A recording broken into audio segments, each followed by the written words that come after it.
الحمد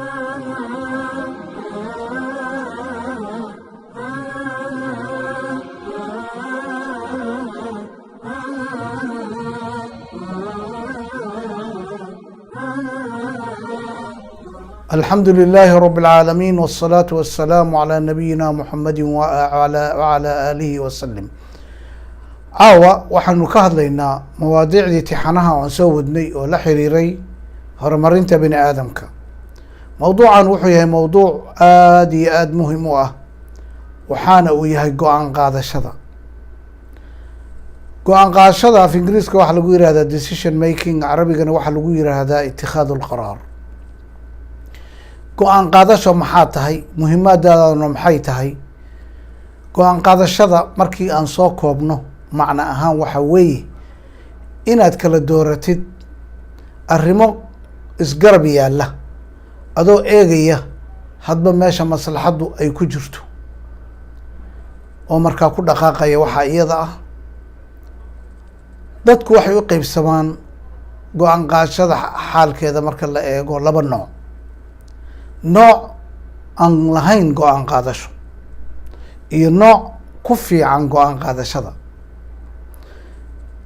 marka go-aan qaadashadu maxay tahay faa'iidadeedu? haddii aadan go-aan gaarin sideedaba waxaad ogaanaysaa inaadan ahayn qof xayaatadiisa guul ka gaari kara.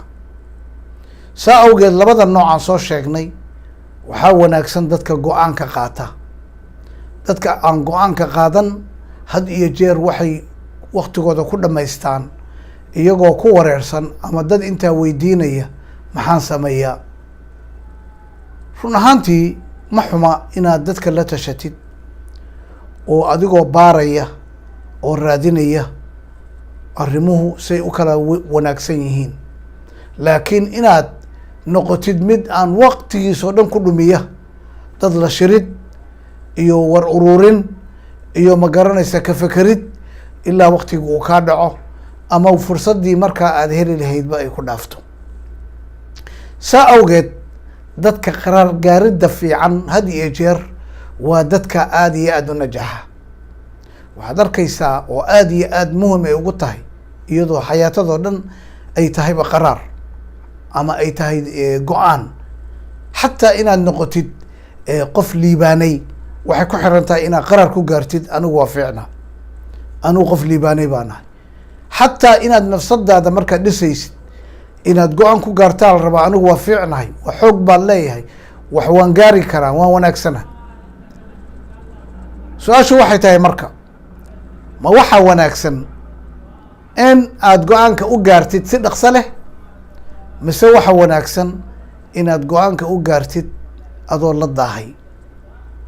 waxay ku xiran tahay runtii jawaabteedu arrintaas waxa aad go-aanka ka gaarayso ayay ku xiran tahay. hadday arrin iska sahlan tahay oo ay tahay caawa makhaayadee baan ka casheeyaa, gaarigee baan raaca, maxaan sameeyaa, hadda waxa weeye taa in wakti badan aad ku dhumisid oo caawa dhow ka fekertid oo wakti iska qaadid kuma habeena, dhaqso ina u gaartaa fiican. laakiin hadday arrintu tahay arrin muhima oo diintaadii la xiriirta oo adduunyadaadii wax weyn u dhimaysa ama wax taraysa, waxay u baahan tahay inaad ka fekertid. intaadan go-aanka gaarin maxaa loo baahan yahay horta inaad samaysid? waxaa loo baahan yahay inaad war badan heshid oo aad information ama macluumaad fara badan aada urursatid. markaad macluumaadkaad urursatid aad samaysid wax la yihahdo taxliil ama kala dhigdhigid oo aad tiraahdid kaa haddaan sameeyo muxuu noqonaya, kaa haddaan sameeyona muxuu noqonaya, kaa haddaan sameeyona muxuu noqonaya. had iyo jeer markaad qaraarka gaaraysid waxaa lagu xisaabtamaa waxa la yihahdo worst scenario, xaaladda ugu xun oo markaa ku waajihi karta. xaaladda ugu xun baa wax lagu bees garaya. haddii shaqada layga eriyo maxaan samaynaya? waa xaalad aada u xun. haddii waddanka aan joogo layga eriyo maxaan samaynaya?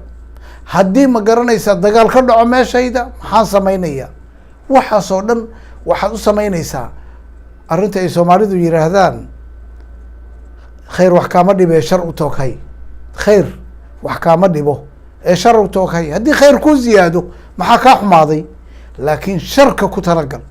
lama rabo wax la yihahdo axlaam wardiya ama riyooyin macmacaan inaad isku mashquuliso tiraahdid arrintu waa fiicnaanaysaa, hadday fiicnaatana halkaasay kasii boodaysaa, anuguna meel fiican ma gaaraya, marka qaraarka halkaa aa ka qaadatid. la, qaraarka weliba marmarka qaarkood waxaa la rabaa mid inuu ku dhow yahay, midna uu ka xun yani fog yahay. marka kan dhow oo dhici kara waa inaad ku aasaastaa ama ku baysgaraysaa qaraarkaaga. sideeda waxaa la yidhaahdaa dadka qaraarka aan gaarin xayaatadu xataa ma xusto. marmarka qaarkood waxay kuleeyihiin culimada horumarinta bani aadamka ka hadla, waxay leeyihiin qofku inuu qaraar xun gaaro waa marmar waxay ka fiican tahay inuusanba qaraarba gaarin. maxaa yeelay taariikhda xusi mayso. intee qof baynu naqaanaa caalamka oo qaraaro intay gaareen xumaayeen, laakiin hadda la xusayo. hitler hadda ninka la leeyahay qaraar buu gaaray, nin dilaa oo inkaar qaba buu ahaa, laakiin adduunku waa xusayaa, buugta dhan buu ku yaalaa. laakiin dadaan qaraar gaarin oo waktigiisi joogay baa jira oo aan weligood go-aan gaarin. waxaa kaloo soomaalidu ay tiraahdaa markay ka hadlayso go-aanka, 3 xukunka ka ilaali. haddaa ina wax xukuntid rabtid 3 ka ilaali: go-aan jilicsan,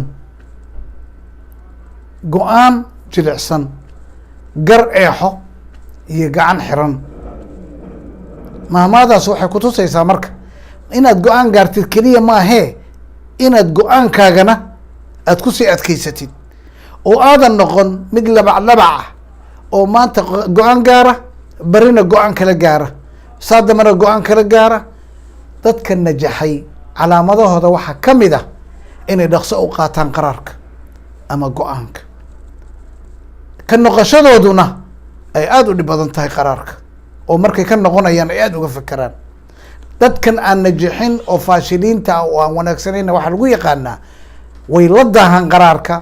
markay qaraarka la daahaan iyo go-aanka ay la daahaan haddana dhaqsay uga baxaan.